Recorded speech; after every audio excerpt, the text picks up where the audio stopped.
افطار ایک سیٹ صاحب ہیں، وہ افطار کرواتے ہیں 1000 آدمیوں کو، لیکن خود بغیر کسی مجبوری کے روزہ نہیں رکھتے، تو کیا حکم شرع ہوگا؟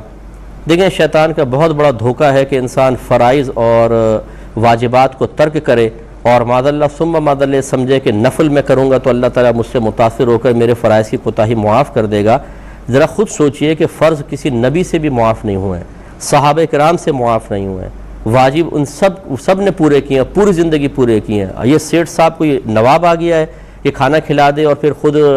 نہ زکوٰۃ دے، نہ روزے رکھے، نہ نمازیں پڑھے اور اللہ تعالیٰ معاف فرما دے گا۔ اس قسم کی خوش فہمی مبتلا ہونا یہ بہت بڑا شیطانی دھوکہ ہے، اچھی طرح یاد رکھیں۔ اچھا، بعض ان کے بھی طرفدار آ جاتے ہیں، دیکھیں جی مایوس نہ کریں جی، چلے کھانا تو کھلا رہا ہے نا، ارے بھائی میں مایوس نہیں کر رہا ہے تو شریعت کہہ رہی ہے، قرآن و حدیث کہہ رہا ہے، اس کا مطلب قرآن و حدیث کو لپیٹ کے رکھ دیں اور آپ کی سمجھداریاں ان تک منتقل کر کے ان کو گناہوں پہ دلیر کرتے رہیں۔ یعنی مجھے سمجھ میں نہیں آتا کہ آخر جب ہم عوام الناس کو دین کی طرف مائل کرنے کے لیے بالکل شرعی تقاضے کے مطابق ایک بات بتا رہے ہوں تو یہ ہمدردی ایسے لوگوں کے لیے کیوں پیدا ہوتی ہے؟ مجھے آج تک یہ بات سمجھ میں نہیں آئی ہے۔ اور یہ ہمدردی صرف دل میں پیدا نہیں ہوتی بلکہ پبلکلی اس کو ڈسکس بھی کیا جاتا ہے تاکہ دوسرے کو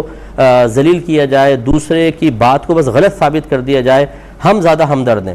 تو بھائی ہمدردی ہمیں بھی ہے، اللہ کا بڑا کرم ہے کہ میں 15 سال سے جو پروگرام کر رہا ہوں وہ کسی ہمدردی کے تحت ہی کر رہا ہوں۔ عوام الناس کے لیے ہم نے اپنی زندگیاں وقف کی ہوئی ہیں، رات دن ہم ماشاءاللہ علم کی خدمت کرتے رہتے ہیں، تو یہ شاید آپ نے تو اتنی کی بھی نہیں ہوگی، ہو سکتا ہے بہت ساروں نے نہیں کی ہوں جتنی ہم لوگ کام کر رہے ہیں۔ اللہ کا بڑا کرم ہے کہ دین کا کام کر رہے ہیں، اللہ تعالیٰ عجب و خود پسندی اور تکبر سے اور غرور سے محفوظ فرمائے، لیکن جو صحیح چیز ہے اس کو بیان کرنا ہوگا۔ اب خود فرض پورا نہ کریں، اللہ کی ڈیوٹی پوری نہیں کر رہے ہیں اور یہ معاملات۔ اب آپ کا کوئی انہی کا کوئی امپلائی ہو، میں اب یہ کہہ دیتا ہوں، ان کی فیکٹری کا ایک آدمی ہے، فیکٹری کی جو ڈیوٹی ہے وہ پوری نہیں کرتا اور جا کے گارڈن میں بیٹھ جاتا ہے، گھاس واس توڑ کے کچرا وچرا اٹھا کے باہر پھینک دیتا ہے، کوئی رنگ خراب ہو تو رنگ تھوڑا بہت کر دیتا ہے، تو کیا یہ اس کو پوری تنخواہ دیں گے کبھی بھی؟ بولیں گے تم نے ڈیوٹی تو پوری نہیں کی، تم یہ کام کے لیے کوئی رکھا تھا تمہیں؟ تو اللہ تبارک و تعالیٰ کی ڈیوٹی، فرائض اور واجبات یہ تو پورا کرنے ہی ہوں گے، اس میں کوئی رعایت نہیں ہے۔ اور اپنے لیے خوش فہمی میں مبتلا ہونا جی میرا اور میرا اللہ کا معاملہ ہے، تو بھائی اسی اللہ تبارک و تعالیٰ نے تو ارشاد فرمایا یہ اللہ کا معاملہ کہہ کر اور بات شیطان اور نفس کی مانتے رہیں، یہ کون سی دلیل سے ثابت ہے بتائیے؟ اور کس نے آپ کو سبق پڑھایا اور پٹی پڑھائی ہے کہ صرف اتنا جملہ کہہ کے اپنے دل کو مطمئن کرنا کہ جی میرا اور میرا اللہ کا معاملہ ہے؟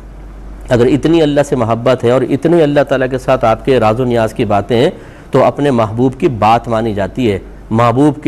کے خلاف نہیں چلا جاتا، محبوب کی بات کو ٹالا نہیں جاتا۔ مجازی عشق و محبت میں ہی دیکھ لیجئے، اگر کوئی ایک محبوب دوسرے محبوب کی بات نہ مانے تو کیا محبت قائم رہے گی؟ اس لیے اچھی طریقے سے ذرا ان چیزوں پہ غور و تفکر کرنا چاہیے۔